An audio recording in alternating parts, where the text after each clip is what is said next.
This lecture, I will learn how to pass in Java objects as parameters to your Lambda function and also how to return back an object. So we are going to create Pojos classes and use them as parameters and return types. Right click on the Lambda package, new class. We are working on a patient clinical data use case, a very simple use case with a patient class and a clinical data class. Create patient first.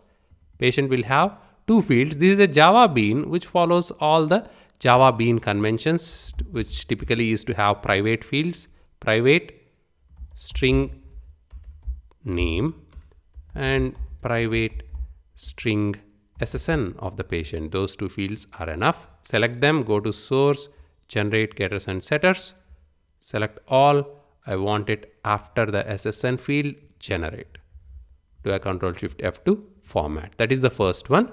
Next, create another one, new class, clinical data of the patient. That's the class clinical data, within which we'll define private string. Clinical data can be anything, BP, the blood pressure, private string heart rate is the second one. Select, again generate, getters and setters, finish.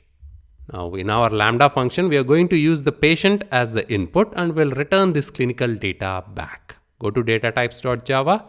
At the end of it, we are going to add a new function. So let me add some lines. Public clinical data is what this guy will return back. And the name of the function is getClinicals.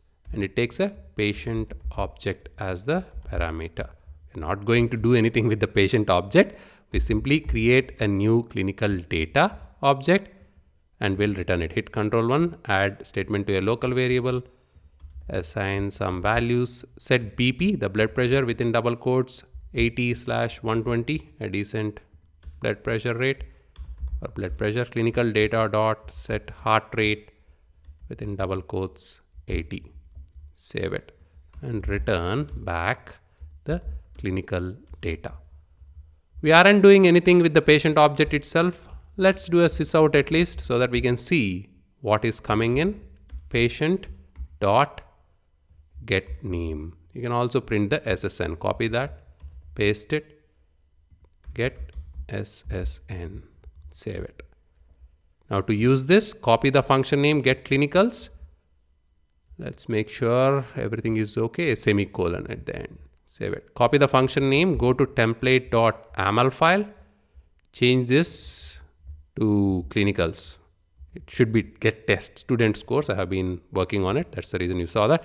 It is get student scores, change it to get clinicals, use the new function name, go to event.json, which is right now empty. We need to pass in a JSON object so that it will be deserialized into patient object. So within flower braces, name of the patient is the first field, colon, John, comma, second one is his SSN, colon, the value, some random value, which is a string as well. Save it, go to the command line, build.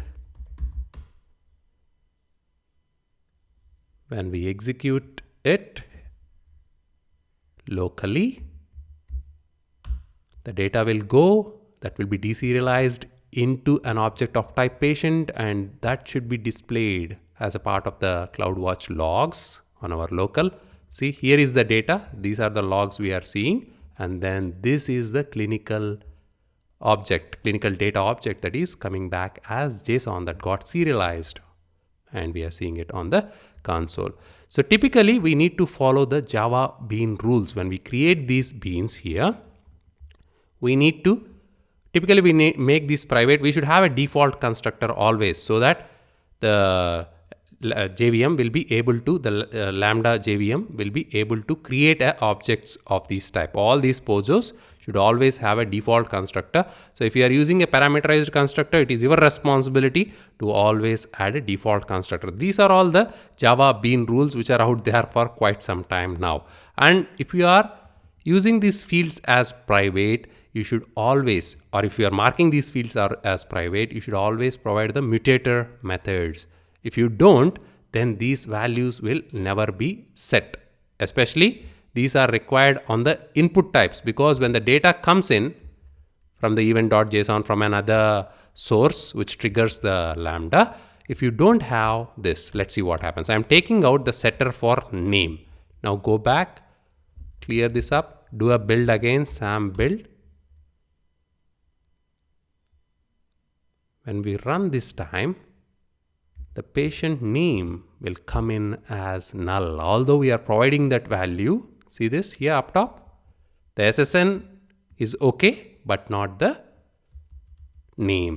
So make sure you are providing either the mutator methods, or if I don't provide this, another option I have is make this field public. So typically we'll hate doing this if you are building a typical Java application running on any other server or running on any other environment. But here in case of Lambda, this class will never be used anywhere else except for in our Lambda code. So it's okay to make it public. You might see applications which are using public fields and which don't have the mutators, which can directly access this data and set the data. So don't be surprised if you see something like that. So if I define this as public, now you go back, do another build.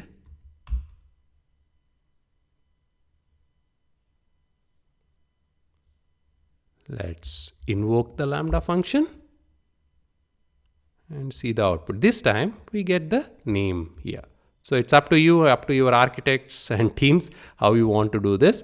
But most of the cases, I think still, since we follow encapsulation rules, you will see these mutator methods in place and the getters. For the other object, which we use as the output, it's up to you how you want to do it. But typically we follow all the Java bean rules. So that is how you can use Pojos within your Lambda functions. Earlier, when you just created this project using the template, when we initially created this project, you saw a lot of code. Let me take you back to that code if I have it available, this app.java. See this input and output, API gateway proxy request event, API gateway proxy response event. These are nothing but Java classes that are already available. I have told you about these earlier and we'll be using them in sections later on. They are nothing but Pojos, just like the patient and clinical data. But they represent a lot of data, not a couple of fields. These events have a lot of data inside them. And we can use whatever data we want, whatever fields we want. We can ignore the rest of them.